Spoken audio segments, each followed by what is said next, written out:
ये एक व्यू में शेयर करना चाहता हूँ, ये थोड़ा सा ड्रास्टिक व्यू है। इसके हिसाब से निफ्टी में जो मुझे अभी दिख रहा है 18,500 तक गिर सकता है, जिसका मतलब हो गया है कि अभी जिस लेवल पे है 23,500 के लेवल पे है, यहाँ से 5,000 और गिर सकता है। जिसका मतलब हो गया कि 20% से ज्यादा का फॉल, 22% का फॉल।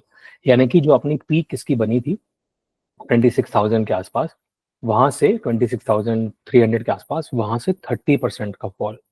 और ये फॉल बेसिकली एक क्रैश टाइप का ही फॉल हो जाएगा, जैसे कि कोविड वगैरह के टाइम पे भी मुझे लगता है कि 30% टाइप का ही फॉल हुआ होगा। तो उतना फॉल की संभावना मुझे दिख रही है।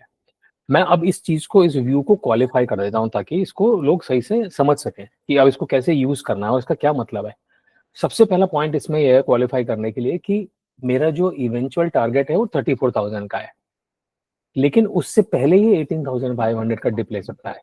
और यूजुअली जब इतना बड़ा डिप आता है, जैसे कोविड में इतना बड़ा डिप आया, तो लोग एकदम से, वॉरेन बफे जैसे लोग या जो वैल्यू इन्वेस्टर्स होते हैं, वो एकदम से अपना कैश जो वॉर चेस्ट है वो बाहर निकालते हैं और फिर वो बाय करते हैं।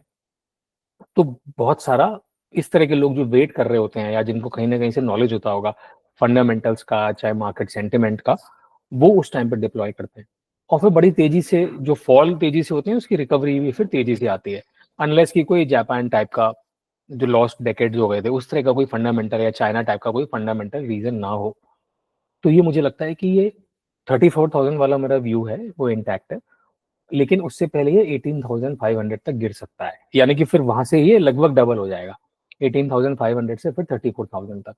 इसका टाइम फ्रेम का मुझे आइडिया नहीं है, क्योंकि मेरी जो भी अप्रोच मैंने बनाई है उसमें टाइम फ्रेम, जो मॉडल मैंने बनाया है स्टॉक मूवमेंट का, उसमें टाइम फ्रेम का मुझे आइडिया नहीं लगता है।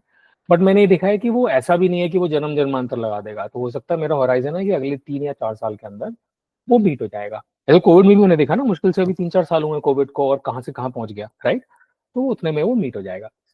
और इनफैक्ट शार्प फॉल होगा तो और अच्छा है, क्योंकि शार्प फॉल होगा तो फिर उसमें लोगों को, जो अभी मार्केट में पैसा बचा के रखे हुए हैं, उनके लिए इंसेंटिव हो जाएगा, जो अभी मार्केट को ओवर वैल्यूड समझ रहे हैं। अब इसमें जो अप्रोच रहेगी वो क्या रहेगी? तो मुझे लगता है कि जो जिन लोगों ने पोजिशनल ट्रेडिंग या कैश में लगा रखा है उनको कोई डरने की जरूरत नहीं है। मैंने भी अगर पोर्टफोलियो कैश में बना रखा है तो मैं निकालूंगा नहीं, क्योंकि इसमें कोई गारंटी नहीं है कि ये 18,500 तक गिरे। हो सकता है अभी जैसे हम वीकली चार्ट पे देखते हैं तो ये वीकली मूविंग एवरेज शायद 50 मूविंग एवरेज के आसपास या 200 में, एक बार देख लेता हूँ, ये 50 वीकली मूविंग एवरेज के पास है। और आरएसआई में भी, वीकली आरएसआई में भी ये पहुंचने वाला है 40 के आसपास। तो हो सकता है यहीं से लौट जाए। वो सब एक्चुअली सब डिपेंड करेगा कि लोगों के पास कितना पैसा है, कितनी लिक्विडिटी है मार्केट में। तो हो सकता है यहीं से ही ऊपर चला जाए। ये भी हो सकता है यहाँ से ऊपर जा करके अगला थोड़ा सा हाई बना दे 27,000 का, फिर दोबारा से क्रैश आ जाए। तो इसीलिए जो अगर जिन्होंने कैश में लगा रखा है वो 3-4 साल तक के लिए वेट करना चाहिए, और 34,000 पहुंचेगा। फिर उसमें वो नीचे गिरे 18,500 तक, या वो यहीं 23,500 के ऊपर चला जाए, वो मैटर नहीं करता। उतना टाइम करना बहुत मुश्किल है, और ना मैं करना चाहता हूँ उतना ज्यादा टाइम। क्योंकि उतना ज्यादा अगर आप टाइम करोगे माइन्यूट मूव्स को, तो एक तो आपका एरर रेट बढ़ जाएगा, दूसरा आपका ब्रोकरेज कमीशन से सारी चीजें बढ़ जाएंगी, और जबरदस्ती टेंशन ज्यादा बढ़ जाएगी। तो इससे अच्छा है कि आपने अगर कैश में कर रखा है तो आप उतना होराइजन रखो। तो ये मेरी अप्रोच रहेगी। अब बाकी तरीके क्या है इस जो मैंने व्यू दिया है इससे पैसे बनाने के?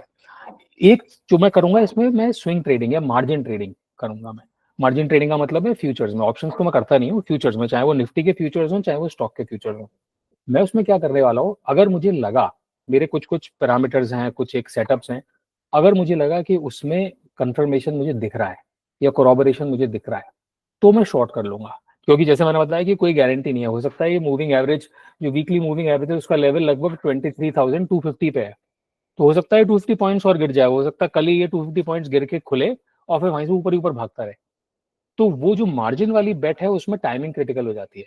तो वो मैं टाइमिंग का बेट तभी लूंगा जब मुझे क्लियर कंफर्मेशन दिखेगा, और छोटे स्टॉप लॉस के साथ, क्योंकि रिस्क रिवॉर्ड बहुत बड़ा है इसमें।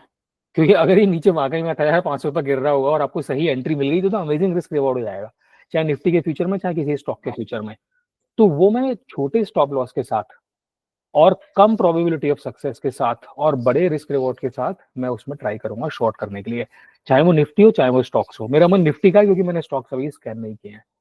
और अब इसमें फायदा क्या है कि अगर आपका ये वीकली मूविंग एवरेज जो 23,250 के आसपास है, वहां से ये ऊपर जाने लगेगा अगर, तो उसमें आपको, अगर आप सही कंफर्मेशन पे छोटे स्टॉप लॉस के साथ करोगे, शॉर्ट करोगे, तो फिर आपको ज्यादा लॉस नहीं होगा।